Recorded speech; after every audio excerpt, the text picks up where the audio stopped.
Does it feel receiving an award today? Actually, ako kasi konti lang yung awards. Ito lang parang... Ito.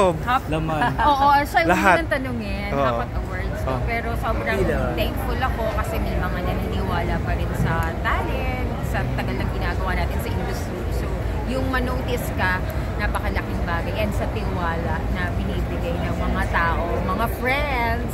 So, ako naman, yun, every time na tatanggap ng award, definitely parang, alam yun, parang first time. Kumbaga parang kahit pa paano, mararamdaman mo na, na-appreciate nila yung trabaho.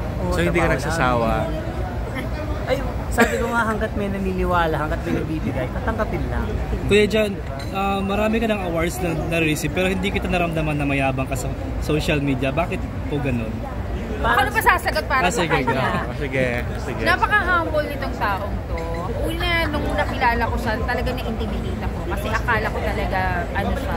Pero sobrang humble niya. Hindi siya feeling sikat na? Hindi siya feeling sikat, pero nagulat ako sa dami ng mga sikat friends din niya. So sabi ko, ay, sikat to.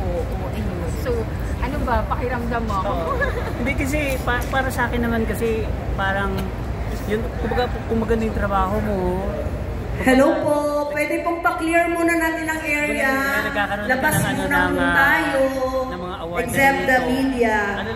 Yung mga VIP po natin at mga sponsors, pwede po kayo mag-stay doon sa holding area. Hindi lumalaki ulo mo. Yun yung ay, hindi. Please lang po. Sabi nga, nagiging maganda lang yung posisyon mo sa buhay, pero yung pagkatao mo dapat ikaw pa din. Your message to all your fans and followers. Calling one runner.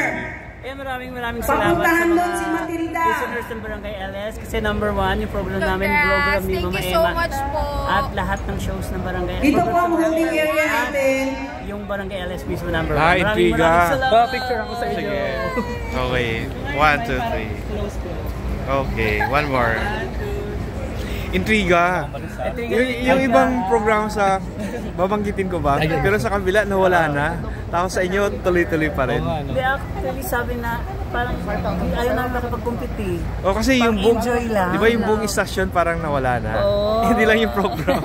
Basta yung ginagawa mo, masaya ka. Oo, masaya yung ginagawa mo. Tapos, parang nag-enjoy sa ginagawa niyo. Yung mahalaga dun pare-pares lang naman kami ng trabaho, pamilya din naman lahat.